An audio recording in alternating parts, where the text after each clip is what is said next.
28 years old ako nang aking makilala ang isang manong na itago na lang natin sa pangalang Berta. Isang manong na 68 years old at nagtatrabaho bilang caretaker ng isang bahay bakasyunan hindi kalayuan sa palengke kung saan ako ay nagtatrabaho. Makulit siya at halos malaman ng lahat sa palengke na type niya ako. At dahil mapera at galante, ay naisipan kong rakitin ng konti. Yun nga lang, mukhang totoo yata na kapag napapasaya o napapangiti ka ng isang tao, ay hindi imposible na kayo ay magkadevelopan. Gumaan ang loob ko kay Bert to the point na naisasama niya ako sa bahay na kanyang binabantayan at doon ay aking napatunayan na totoo nga ang hula na kahit ganoong tila ugod-ugod na pero sa tigas.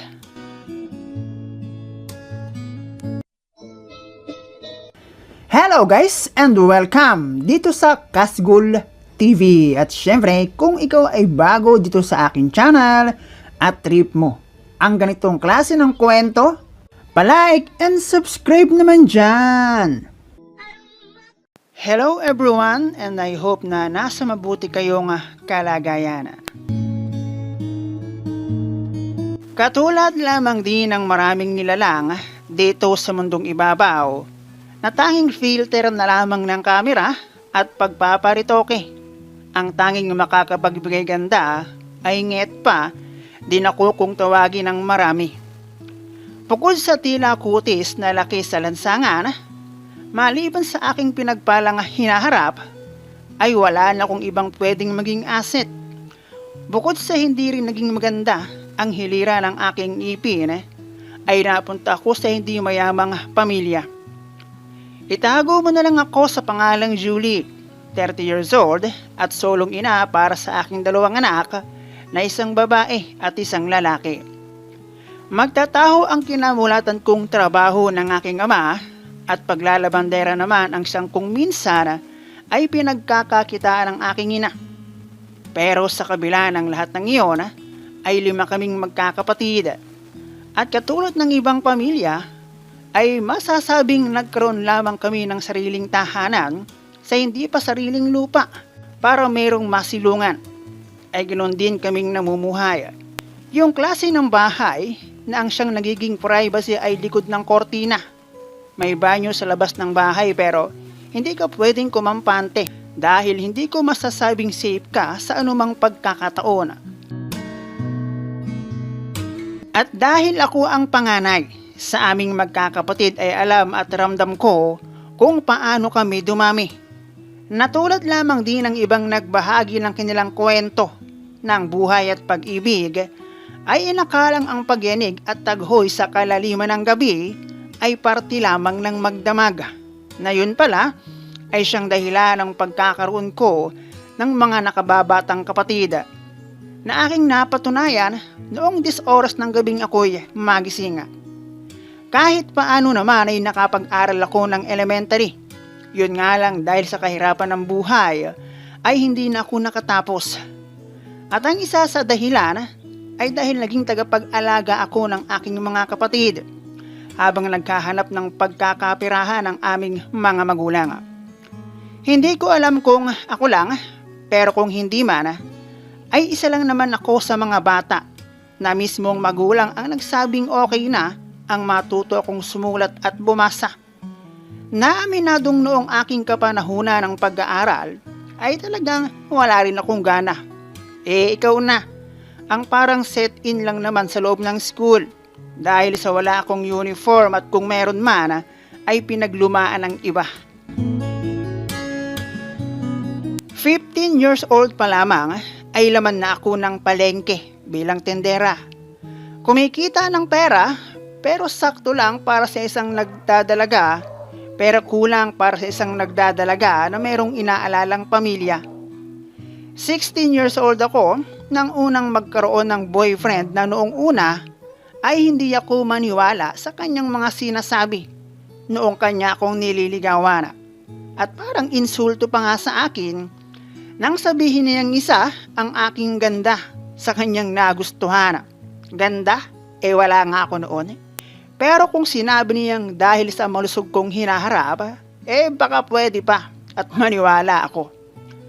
Noong una akala ko trip lang niya ang kanyang panliligaw sa akin at hinayaan ko lang siya dahil kako hindi magtatagal titigil din siya. Pero inabot na lang ng buwan ang kanyang panliligaw sa akin ay talagang hindi siya nasuko at talagang halos buong istorya ng kanyang panliligaw sa akin ay maraming makaalama. Ako naman ay aminadong pakipot lang, gwapo at ayokong masaktan kaya tiniis ko ang aking sarili. Pero noong makita kong matyaga siya sa kanyang panliligaw sa akin at halos gawin niya ang lahat para sa akin na para bang ako'y Diyosa ng kagandahan, ay naisipan ko ng sagutin ng lalaki na itago na lang natin sa pangalang Jerry. Sabi rin kasi ng aking madam, abay sagutin mo na't di pag kayo ang nagkatuluyan, maganda ang lahi.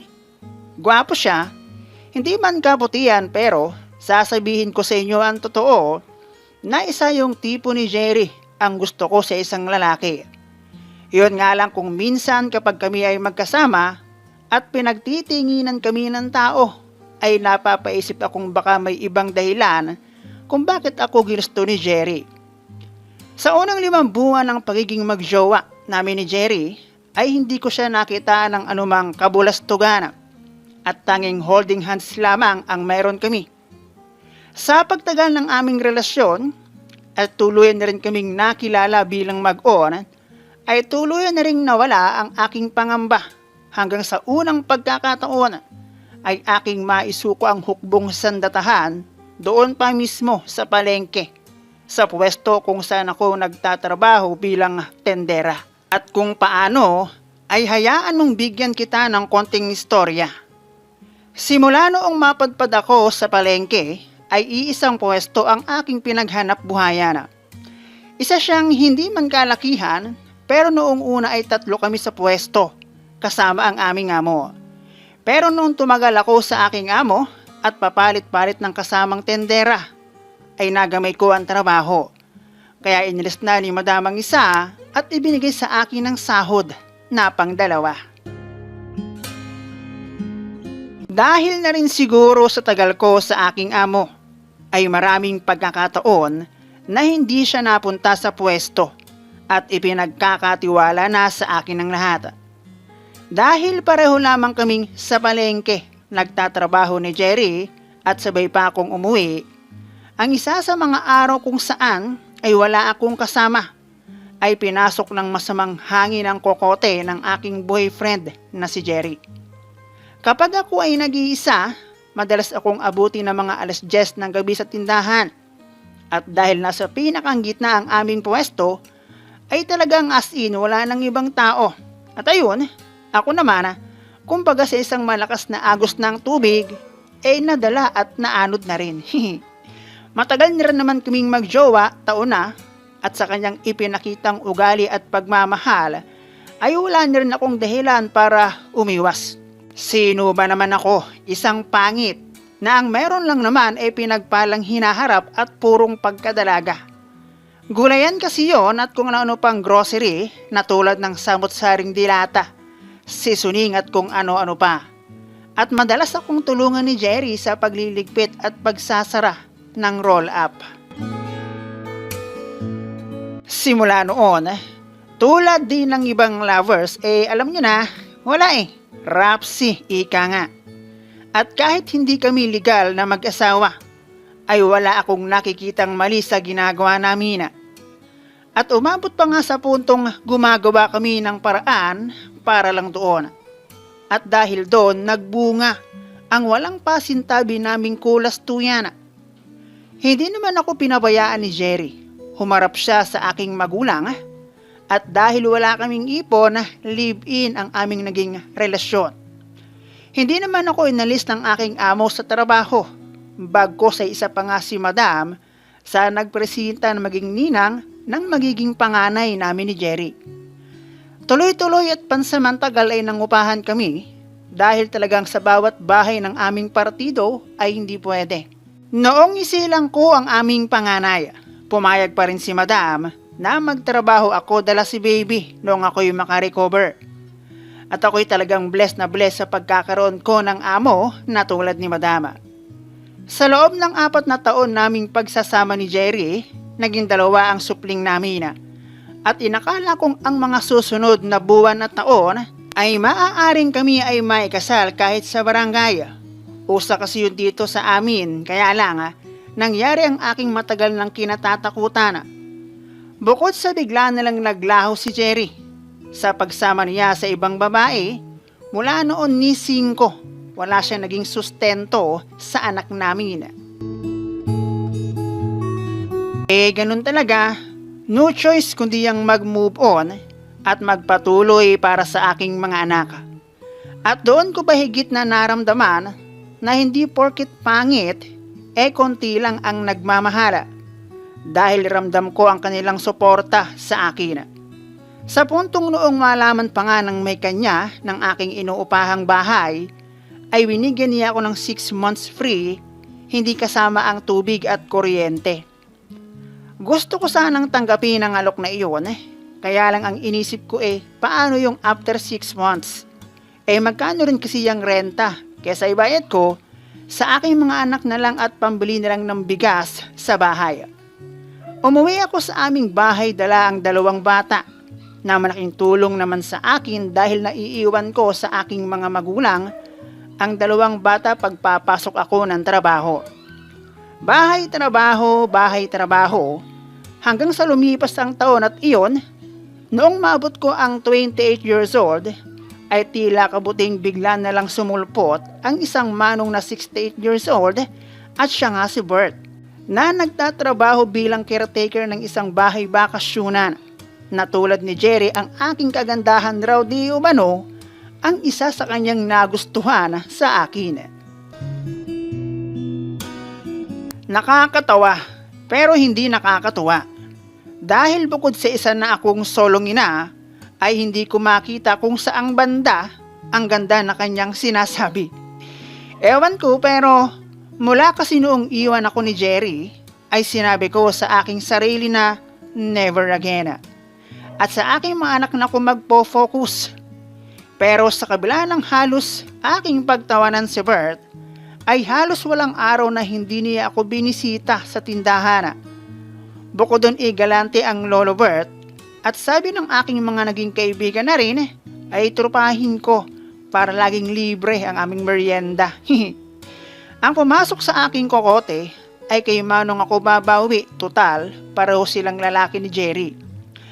At sa edad na yun ni Manong, sa isip ko ay imposible na wala siyang asawa or kung wala, baka hiwalay. At baka nga may anak pa siya. Pero ang aking paglalaro na iyon kay Bert ay nauwi sa paggaan ng aking kalooban sa kanya. Dahil habang tumatagal, ay nakikita kong tunay ang ugali na ipinapakita niya sa akin at sa lahat ng mga nandoon sa paligid namin. To the point na nakarating pa ako sa bahay na kanyang binabantayan. Ang totoo niya pag wala si Manong Bert, ay isa siya sa madalas naming topic dahil sa kanyang edad na 68 na mukhang sakitin pa kung tumatayo pa raw ba kaya at kung may ibubuga pa. Naewan ko ba't parang ako'y nabudula dahil sa ganun ko na lang kabilis na ibigay kay Bert ang bukid na dati ng inararo ng sumakabilang bahay na tulisana. Ang nangyari tuloy, hindi ko masabing solido pa si Manong Bert at lalong nagkaroon ng dahilan para ako'y kanyang hindi sukuan. Paano ba naman? Wala naman kaming relasyon ng aking isuko ang bataan. At nagkaroon ako ng pagkakataon na sagutin si Bert at bigyan ko ng tsansa na hindi alam ng mga taong nakapaligid sa amin wala na, nakadama na si Manong. Eto hanggang ngayon ay kami pa rin ni Bert at kilala na siya ng aking mga anak na tito pa kung kanilang tawagin. Okay naman siya, yun nga lang ang layo ng age gap namin, 40 years lang naman. To be honest, ay wala naman akong planong makipaghiwalay sa ngayon dahil meron pala siyang sariling bahay. Kung saan ay nakarating ako noong mag5 buwan ng aming relasyon. Alam nyo na, ano pa bang gagawin magbingo sa letra ng N. Nakasubs naman ako sa'yo, siguro update na lang kita if ang kakahinat na ng aming love story.